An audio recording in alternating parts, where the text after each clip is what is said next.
कि रोटी बेटी और माटी का सवाल है। जो बांग्लादेशी है वो हमारी जो बेटियां हैं, आदिवासी बेटियां, उनसे शादी कर रहे हैं और शादी करने के बाद उन्हीं के नाम से ज़मीन खरीद रहे हैं और रोटी भी उसी से चल रहा है। इसलिए रोटी और बेटी और माटी का सवाल है जो आदिवासियों से छीन रहे हैं। आने वाला समय में जो 26% हमारा आदिवासी है वो घट करके कहीं कम ना हो जाए, जिसको हम कह सकते हैं कि डेमोग्राफी चेंज हो रहा है, हमारा क्रीमी लेयर भी घट रहे हैं। तो ये बहुत चिंता का विषय है। इसके लिए आयोग भी चिंतित है और जब हम जाएंगे देखेंगे सामने विषय आएगा। बाकी जो हमने अभी रिव्यू किए हैं उस जगह कई विषय सामने आए हैं। एक रिपोर्ट हम राज्य सरकार को भी देंगे और राज्य सरकार को डायरेक्शन देंगे, गृह विभाग को भी देंगे और राष्ट्रपति को भी देंगे। राष्ट्रीय अनुसूचित जनजाति आयोग पूरे देश भर में आदिवासी समाज का संरक्षण, सुरक्षण और न्याय करती है। इसी दृष्टिकोण से आज दुमका जिला में जिला प्रशासन के साथ में रिव्यू मीटिंग रखे थे। पिछले दिनों यही बैठक 22 तारीख को निर्धारित था, लेकिन किसी कारणवश नहीं बैठ पाए और आज ये 10 तारीख का बैठक अगस्त में हो रही है।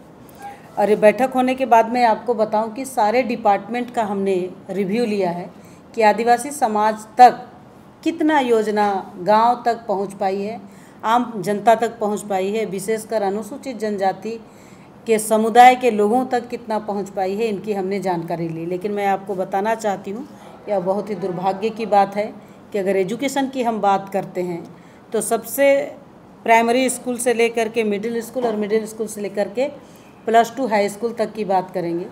टीचर भी हैं, स्कूल भी है, स्टूडेंट भी हैं, लेकिन कितना आदिवासी स्टूडेंट है ये किसी को जानकारी नहीं है। उसी तरह से अगर हम बात करेंगे कि कितना टीचर हैं, टीचरों में से एसटी टीचर कितना है वो जानकारी नहीं। टोटल पारा टीचर हैं, पारा टीचरों में एसटी टीचर कितना है वो भी जानकारी नहीं है। और कई स्कूल तो ऐसे हैं जहाँ एक ही टीचर है। एक टीचर स्कूल छोड़ करके ब्लॉक और ज़िला में अगर चला जाए तो बच्चे किसके भरोसे हैं? तो भगवान भरोसे हैं। तो अगर हम बात करते हैं तो स्कूल में अभी अभी उनको बुक मिला है, उनका ड्रेस भी नहीं मिल पाया है 1 to 5 तक। और उनके लिए जो करणांकित राशि अगर देखा जाए, 50 रुपये का जूता, 100 रुपया का ड्रेस, कोई आजकल इतना भी नहीं पहनाता होगा। 100 रुपया का हवाई चप्पल तो आम पब्लिक खरीद के पहनता है, अधिकारी तो 100 रुपया का कुछ भी खरीद के नहीं पहनते होंगे। लेकिन ये जो सोचने वाली बात है कि अगर हम एजुकेशन सिस्टम को ठीक करना चाहते हैं, पहले आप देख रहे होंगे कि गरीब गुरबा परिवार भी बच्चा स्कूल में क्लास में पास करता था तो उनके लिए धान बेच करके भी ड्रेस खरीदते थे और किताब खरीद के देते थे। लेकिन लचर व्यवस्था के कारण यह नहीं हो पाया, बहुत ही दुर्भाग्यपूर्ण है। दूसरा आपने देखे होंगे यहाँ का सदर हॉस्पिटल हो, HSC है, CSC है, PHC है, NM है, GNM है, ये भी पूरा जितना चाहिए इस इलाका में उतना नहीं है। और हमने एक निर्देश दिया है कि आपका जो फूलो जानो और सदर अस्पताल को अगर देखेंगे तो पिछले दिन जब हम 21 तारीख को महेशपुर की घटना जो हुई थी, गाय बथान गांव के लोगों के साथ में, उनको देखने वाला कोई नहीं था। जिस 21 तारीख को जब मैं दुमका सदर अस्पताल में गई थी, एक भी डॉक्टर कहीं दिखाई नहीं दिए। ये बहुत दुर्भाग्यपूर्ण है। जब सदर हॉस्पिटल में डॉक्टर नहीं है तो CHC और PHC का हम क्या ही बात करेंगे। उस गांव में जाते हैं या नहीं जाते हैं, दवा वितरण होता है या नहीं होता है, इसका जानकारी कौन देगा, किनको? ये अभी बरसात का समय आ गया, डायरिया होता है, लूज मोशन लोगों का बहुत ज़्यादा हो जाता है, बीमार हो जाते हैं। छोटी छोटी बीमारियों का दवाई ऑलरेडी सेंटर में पहुंचता है लेकिन दूर तक नहीं पहुंच पाती। यह बहुत दुर्भाग्यपूर्ण है। कल्याण विभाग की बात करती हूँ, आदिवासी बहुल क्षेत्र है। कल्याण विभाग में डायरेक्शन हमने दिया है कि जो OPD आप लगाते हैं उसका एक लिस्ट बना लीजिए और रोटेशन बना करके OPD में कौन डॉक्टर बैठे हैं, किस किस के लिए इलाज है, उसका एक डिस्प्ले सदर हॉस्पिटल में लगाइए जो अभी तक नहीं लगाए हैं। और प्रचार प्रसार, दैनिक अखबार हैं इतना सारा, आपके पास में लोकल चैनल है, उसमें आप कहीं ना कहीं उसको प्रचार प्रसार कीजिएगा, हिंदी में प्रचार प्रसार कीजिएगा तो लोग को ध्यान आएगा। जैसे रांची का रिम्स है तो ध्यान में आता है कि OPD है, इतने डॉक्टर बैठ रहे हैं और उसके लिए लोग जाते हैं दिखाने के लिए OPD में। तो ये सिस्टम हमने कहा है। दूसरा हमने कहा है कि आपका NM और GNM है, उसको आपने कहाँ दिए हैं, डॉक्टर कौन कौन से हैं, उनको आप क्या दिए हैं। तो ये जो टाइम आपने बताया है 10 बजे से 1 बजे तक और 3 बजे से 6 बजे तक, तो ये जो OPD का सिस्टम है 9 से 3 डिटेल उनको लिखना चाहिए, कौन डॉक्टर बैठ रहे हैं वो दे देना चाहिए, आयुष्मान का लाभ लेने वाला क्या है, एम्बुलेंस का स्थिति क्या है, ये सबको हमने डायरेक्शन मांगा है और डायरेक्शन भी दिया है कि आयुष्मान में जिनको लाभ मिलने वाला लाभार्थी हैं उनके लिए आप इधर उधर मत भेजिए, उसका लाभ सदर अस्पताल में मिले, इसके लिए हमने बोला है। दूसरा उनको हमने यह भी बोला है कि जो आशा वर्कर हैं तो आशा वर्कर भी आपका अच्छा से काम कर पाएँ। आपका जो एक्सरे मशीन है उसको ठीक करवाइए। आपका जिला हेडक्वार्टर में कितने एक्सरे मशीन है, वो सबसे ज़्यादा जो बीमार व्यक्ति हैं पाकुड़ से भी यहाँ आते हैं, और जो बॉर्डर इलाका का है दुमका के अलावे वो लोग भी यहाँ आते हैं। तो उनको अगर यहाँ सदर अस्पताल में लाभ मिल जाएगा तो जो प्रेग्नेंट लेडी हैं उनका ट्रीटमेंट अच्छा से हो जाए, पेट में बच्चा लेके इधर उधर जाने से जच्चा बच्चा का किसी तरह से घटनाक्रम ना हो, इसके लिए हमने बोला है। उसी तरह से अगर कल्याण विभाग की बात करते हैं, हर विभाग में खामियां हैं। ये पूरा जितना दुमका में जितना खामियां हैं कहीं नहीं मिला, मुझे सबसे ज़्यादा खामियां यहीं मिला। आपको बता दें कल्याण विभाग का आप सुन लीजिए तो आपको खुद ही लगेगा। कल्याण विभाग छात्रावास है, लगभग 36 छात्रावास है। आप दुमका का ही छात्रावास चले जाइए, ठीक DC आवास के जस्ट बगल में महिला छात्रावास है, उसमें जाइए, उनका ना शौचालय सही है, ना नहाने के लिए पानी है, ना कुछ नहीं। एक चापाकल बाहर में है, महिलाएं लड़कियां खुले में स्नान कर रही हैं। गर्ल्स हॉस्टल और 2 है SP कॉलेज का, दोनों हॉस्टल में बाहर स्नान करते हैं, शौचालय सही नहीं है, पीने का पानी नहीं है, बिजली सही नहीं है, पंखा सही नहीं है। तो जो मूलभूत सुविधा है उसको हमने कहा है कि DMFT फंड है उससे त्वरित 10 से 15 दिन में इसको पूरा कंप्लीट बनाया जाए ताकि उनको मूलभूत सुविधा मिल जाए, पानी और बिजली के लिए लोग ना तड़पे, कहीं शौचालय बाहर जाना ना पड़े, इसको ध्यान रखने की बात हमने कहा है। यहाँ दुमका में आदिवासी बहुल क्षेत्र है और यहाँ शमशान घाट कहीं नहीं बने हैं, मसना कहीं नहीं बने हैं, बने हैं तो क्या है सिर्फ कब्रस्तान। तो ये बहुत ही चिंता का विषय है। उसी तरह से धुमकुड़िया की बात करते हैं, धुमकुड़िया आदिवासियों का कला संस्कृति, उनका रीति नीति के लिए धुमकुड़िया बनाया जाता है, उनका एक इतिहास है।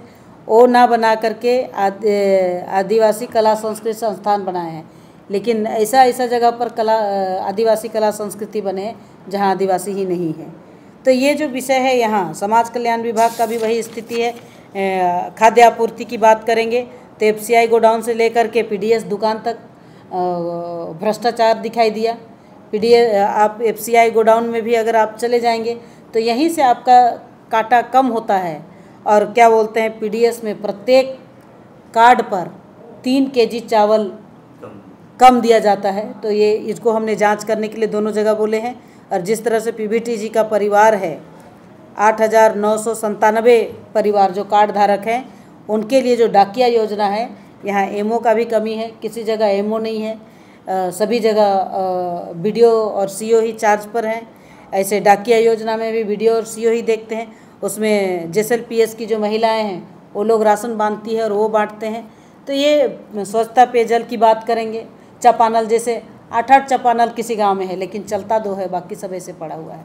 नल से जल योजना की बात करेंगे, जल मीनार तो बन गया लेकिन पानी नहीं है, ये सामने आया है। मनरेगा की बात आई है, चाहे बिरसा सिंचाई योजना की बात करेंगे, पोटोहो खेल मैदान की बात करेंगे, हरित योजना की बात करेंगे। तो ये सब जो चल रहे हैं, विशेषकर अगर देखा जाए तो आदिवासी के लिए स्पेशल है, इसे किसी डिपार्टमेंट ने नहीं बता पाए, जो बहुत दुर्भाग्यपूर्ण है। जो पाकुड़ में घटना हुई है उस घटना के बारे में आयोग ने संज्ञान लिए थे।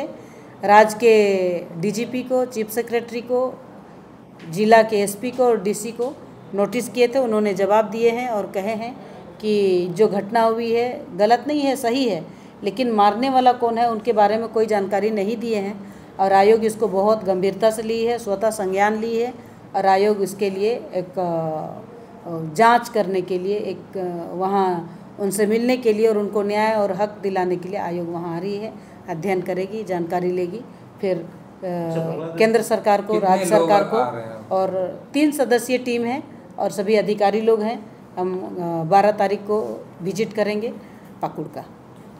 हॉस्टल में जाएंगे कि आप इसका जो आदिवासी लोग के साथ मारपीट हुआ था, देखिए जिनसे मारपीट हुई हम उनसे भी मिलेंगे और कहीं और अलग जगह भी जा सकते हैं।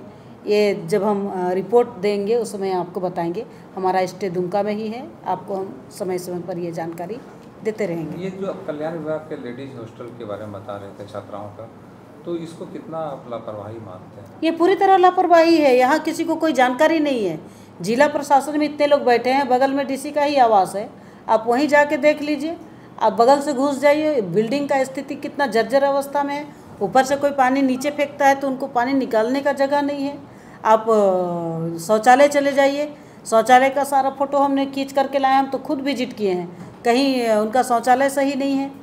मैंने कहा कि सिर्फ एक हॉस्टल नहीं, यहाँ का महिला छात्रावास चारों मैंने घूमा, चारों छात्रावास का स्थिति ठीक नहीं है। वैसे जैसे एसपी कॉलेज छात्रावास पुरुषों का है, उसको चले जाइए, 1 से 5 तक का छात्रावास है, हॉस्टल नंबर 4 और 5 का स्थिति ठीक नहीं है। वो सबको देख लीजिए। जहाँ ओवरबर्डन हो गया, हमने निर्देश दिया है कि लगभग अपने जितना जिला में कम से कम छात्र और छात्राओं के लिए, उसके अलावे वर्किंग हॉस्टल, इसके लिए कम से कम पुरुषों के लिए G+5 और लड़कियों के लिए G+3 नया हॉस्टल के लिए प्रपोजल करना चाहिए, ताकि यहाँ के जो बच्चे हैं, काम करने वाले लोग आते हैं, जॉब करने वाले लोग रहते हैं, तो कहीं ना कहीं उनको पेन गेस्ट होकर रहना पड़ता है, दिक्कत होती है। आप हॉस्टल में भी जाके देख लीजिएगा, बहुत से वर्किंग हॉस्टल नहीं रहने के कारण पास आउट स्टूडेंट भी वहीं रहते हैं और रेगुलर स्टूडेंट को जगह नहीं मिलते हैं। तो ये हमने निर्देश दिए हैं।